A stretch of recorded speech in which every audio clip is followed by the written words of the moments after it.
algumas receitas. Filipenses, João, Colossenses. O médico dá receita no consultório, né? Mas o ministro de Deus e a ministra de Deus recebe o receituário pelo joelho. Como é que está o seu joelho? Se dobrando menos ou dobrando mais?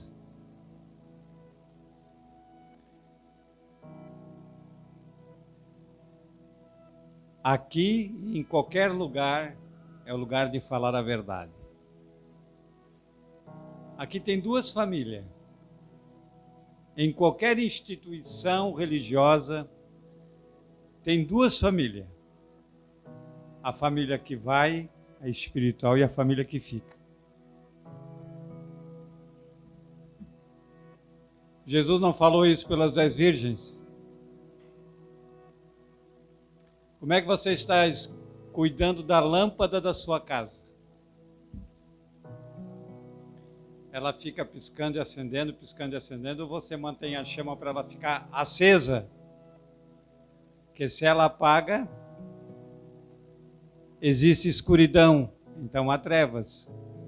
Se ela acende, você vê o problema, resolve o problema, mas não pode continuar apagando. Existe a igreja da Filadélfia, que sobe, existe a igreja da Laodiceia, que fica e passa pela grande tribulação. E muitas famílias que estão caminhando nas instituições no mundo inteiro, nas igrejas chamadas instituições, como organismo humano, aonde por meio desse organismo humano Deus fala. Mas a igreja espiritual é a que vai subir. Ali eu posso encontrar um irmão lá da China, meu irmão em Cristo. O meu verdadeiro irmão é quem está em Cristo. Possa ser que algum dos meus irmãos, do meu pai e da minha mãe, não suba. E se eu não cuidar, vocês podem não me ver ali em cima. Pode ver que eu não estou dizendo lá em cima. O céu é tão pertinho, irmãos, tão pertinho que no abrir e fechar de olhos já estaremos ali. É menor do que um passo, porque para mim dar um passo, talvez eu pisque 2, 3 vezes. Mas a Bíblia diz que no abrir e fechar dos olhos, estaremos ali com o Senhor. E nessa família que fica, é complicado. Então, a Filadélfia que veio de Manaus junto com as demais comunidades é a instituição que procura falar do céu. Cada culto se fala do Senhor do céu. Se puxa a orelha, se louva, se adora e se puxa a orelha, porque sempre precisamos ser puxado um pouquinho da orelha. Os irmãos já perceberam que a minha mão treme um pouco. Não preste atenção nela, porque ela foi me dada para provar até onde o meu amor por Jesus é sincero. Porque a nossa leve e momentânea tribulação produz para nós um peso eterno de glória muito excelente. Isso aqui é uma leve e momentânea tribulação. Como é que eu recebi isso? E fico com tristeza no coração? Vai mudar o meu amor por Jesus? Se eu já sou do céu, o irmão está rindo. Glória a Deus por isso. Não pode mudar. Nada, porque Jesus, com todo o sacrifício da cruz, nada mudou o caminho dele por mim. E o que eu posso passar ou passar ainda pela frente nunca vai chegar ao sacrifício da cruz. Então não tem motivo para mim dar um passo para trás. Ainda que eu dê um passo para trás, ele me empurra pelo Espírito, dá um passo para frente. Vamos, filho. Então eu gostaria que todos que estão aqui nessa manhã pudessem subir. E eu creio que vão subir. Porque vão se cuidar. Porque a verdadeira família é a família espiritual comprada pelo sangue de Jesus. Filipenses 3, 20 e 21, sobre a nossa cidade. Ali vai morar uma família, ali vai morar um povo. Já apareceu ali? Ou não está aparecendo? E está aparecendo ali também?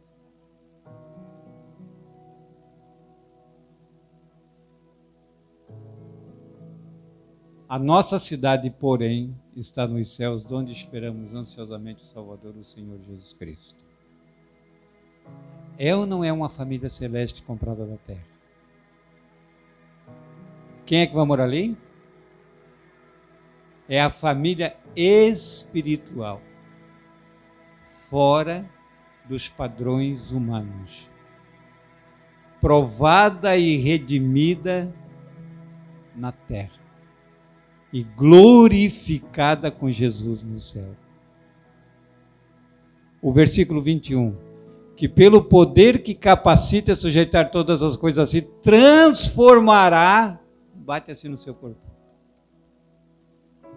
Esse corpo, ainda que vá para a morte, você é uma criatura tão especial, tão maravilhosa, que nós seremos transformados para habitar o céu, igual ao corpo do Filho de Deus, o nosso Salvador Jesus. As mulheres serão anjos e os homens serão anjos. É uma classe especial que eu creio, é uma classe especial de seres humanos que quando chegar na eternidade, os anjos podem até perguntar, quem é esse aí que está chegando aí? Esse aí veio do vale das lágrimas, venceu o diabo, venceu a carne, venceu a tribulação, venceu o mundo, venceu as imagens na cabeça, venceu as imaginações e foi vencedor, e venceu aqui, e venceu ali. Quantos anos ele ficou na terra, Senhor, vencendo dessa forma? 50 anos. 70 anos. 80 anos. Eu estava conversando com uma irmã ontem, fazia tempo que eu não via ela, e eu fui na casa dela. Eu disse, quanto tempo tu tem de fé? Ela disse assim, 59, desde quando eu nasci. Eu disse, faz 59 anos que Satanás tenta te parar e tu não consegue. Ele não consegue. Irmãos, anjos não passam por isso. Mas nós, irmãos, quando vencemos todos os dias, na mente, fora da mente, no corpo, fora do corpo, é ou não é uma família do céu? 5,39 de João. Examinai as Escrituras, porque vós cuidais ter nelas a vida eterna, e são elas que de mim testificam. O quanto você tem lido a palavra, o quanto você tem se alimentado da palavra, é o meio pela qual nos coloca próximo de Cristo, junto com o Pai, e participante da família eterna. Eu vou repetir sempre, irmão, enquanto eu estiver falando aqui. Família eterna, como a minha esposa falou, nós somos eternos, você nunca mais morre. Se você não for para o céu, aproveitar a oportunidade, você vai para o outro lado, porque um espírito não morre, ele é eterno. Uma consciência espiritual não morre, ela é eterna. E o mundo está trabalhando dizendo que morreu, acabou. Se morreu, acabou, Jesus não viria. Então eu quero dizer que nós temos um templo, uma cidade. Pensa na cidade. Você já imaginou a cidade? Eu acho que eu nunca contei aqui, mas eu vou contar o testemunho do irmão Edmundo Moisés. Há muitos anos atrás, uns 30 anos atrás, eu e minha esposa vendíamos roupa no interior, já comprei um carrinho e fui com esse carrinho para o interior evangelizar. E lá encontrei um senhor sitiante assim, bem altão, serranão, magrão assim, com a roupa cheia de noida de banana, veio da roça, sentou na minha frente. E eu perguntei, qual é a sua graça, seu nome? Ele disse, meu nome é Edmundo Moisés. Irmãos, como Deus quer revelar a cidade. Você precisa amar a sua nova habitação, amar o céu. Eu disse, o senhor sabe o que significa o seu nome Moisés? Ele disse, não. Tirado das águas.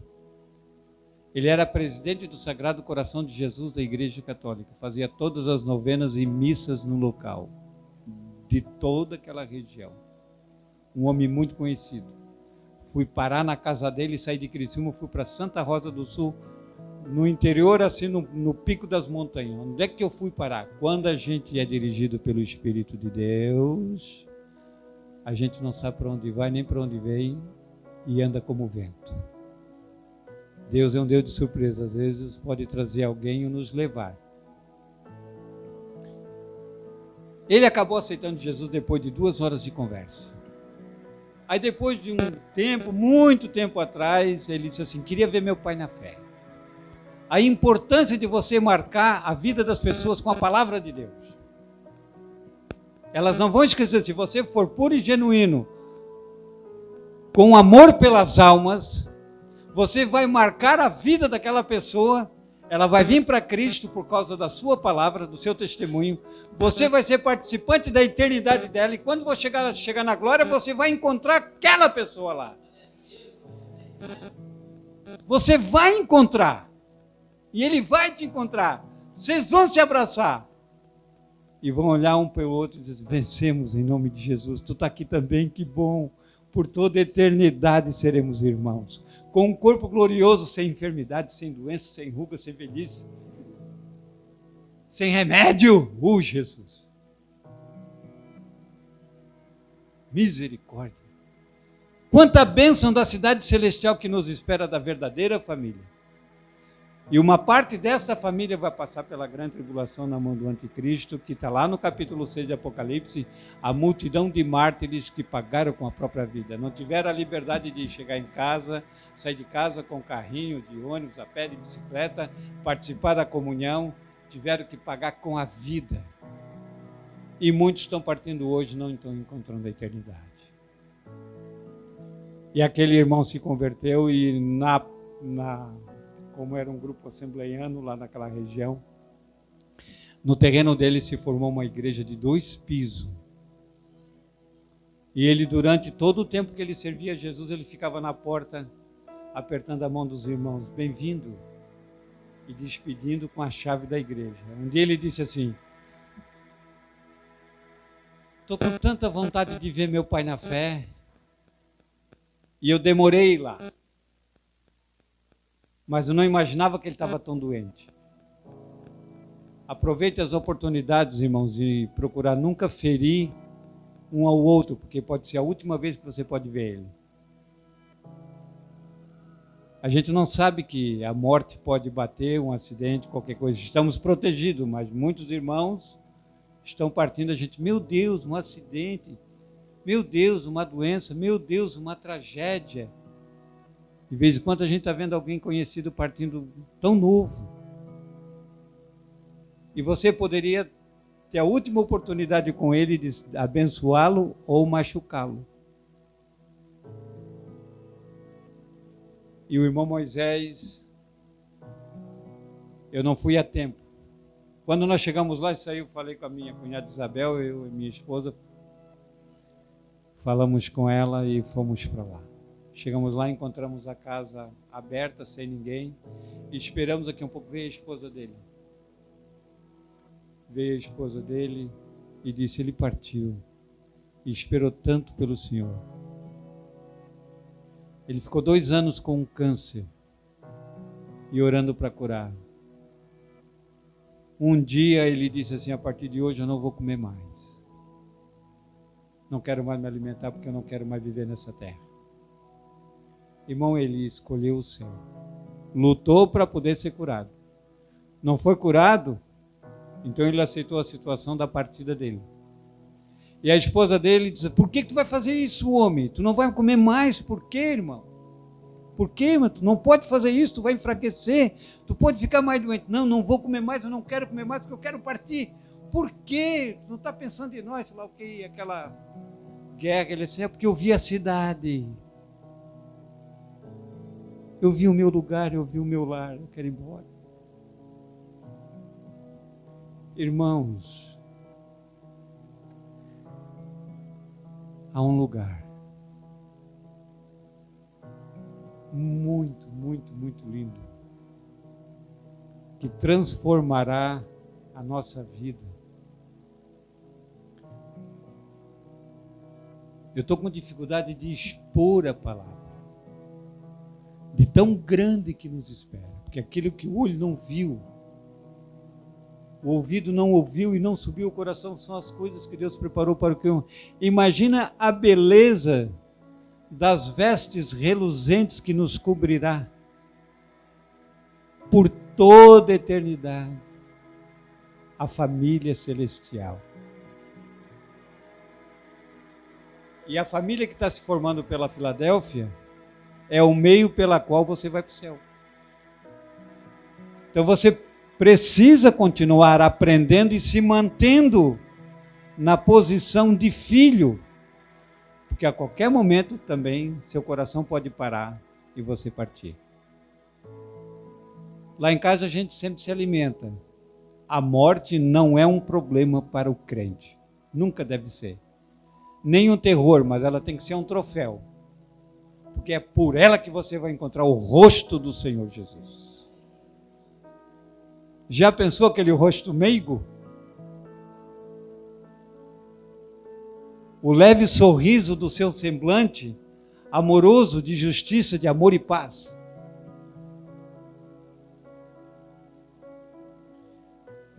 A minha palavra vai ser breve. Eu vim com muitos versículos.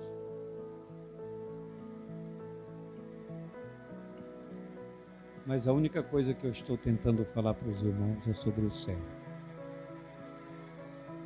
Porque Satanás está trabalhando pelo meio de comunicação, podcast, castpod, live. A palavra de Deus não está sendo levada a sério por muitos. Ela está sendo questionável, não está sendo mais um alimento. E aqui você pode ter um alimento. Eu vejo, irmãos jovens, que se auto-intitulam mestre de hebraico e aramaico, estragando a simplicidade da palavra. E Satanás está trabalhando nos últimos tempos. No capítulo de 2 Tessalonicenses, capítulo 2, fala que Deus enviou a operação do erro para que creiam a mentira, porque nunca receberam o amor da verdade para se salvar. Que triste, irmãos. Que triste no juízo final a gente olhar aquela multidão de pessoas, até parentes e amigos que vamos conhecer, sendo afastados do rosto de Deus para sempre. Depois do milênio haverá o juízo final dos mortos. E nós estaremos no juízo do trono branco comum, vendo e até chorando, porque a Bíblia diz assim, ó, Deus enxugará dos seus olhos toda lágrima. Que a gente vai ver uma multidão se afastar para todo sempre. Não se ilude, irmãos. Quando partimos daqui, estamos conscientes do outro lado. Quem fecha os olhos é o nosso corpo, mas nosso espírito está vivo do outro lado. Vivo e poderoso. Essa é a mensagem. Estou sendo um pouco impedido pelo Espírito, porque em parte é o que eu tinha para falar. Eu estou encerrando a mensagem. Não deixe Satanás roubar o seu tempo. Eu levanto bem cedo, 4h30, 5 horas. Se eu passar disso, se eu levantar muito tarde, não tiver o meu momento de adoração, de meditação, poder olhar para os ares e respirar uma nova manhã, para mim eu perdi um grande tempo. Desperta, ó tu que dormes. Levanta-te dentre os mortos, e Cristo te esclarecerá. O esclarecimento da verdade e da palavra de Deus vem por um despertamento. Você pode dormir um sono espiritual. Não deixe isso acontecer. As famílias da terra institucionais que estão sendo ensinadas, vêm para cultuar, precisam se alimentar em sua casa. Nós temos 168 horas na semana. 168 horas na semana. Nós vamos ficar aqui 1h30, 2 horas. Mas a verdadeira igreja, o verdadeiro culto é nos lares. É ali que você passa com a família, é ali que você passa com os vizinhos, é ali que você passa a sua vida. E parte disso é no trabalho. Continua sendo eficaz e uma espada afiada. 2 Coríntios 4, 17 e 18, eu separei esse último versículo aqui, 2 Coríntios 4, 17 e 28. 17 e 18. Que a nossa leve e momentânea tribulação produz para nós um peso eterno de glória muito excelente. Eu estou trazendo esse versículo porque também João 16, 33... Tenho-vos dito essas coisas para que em mim tenhas paz. No mundo tereis aflições, mas tende bom ânimo, eu venci o mundo.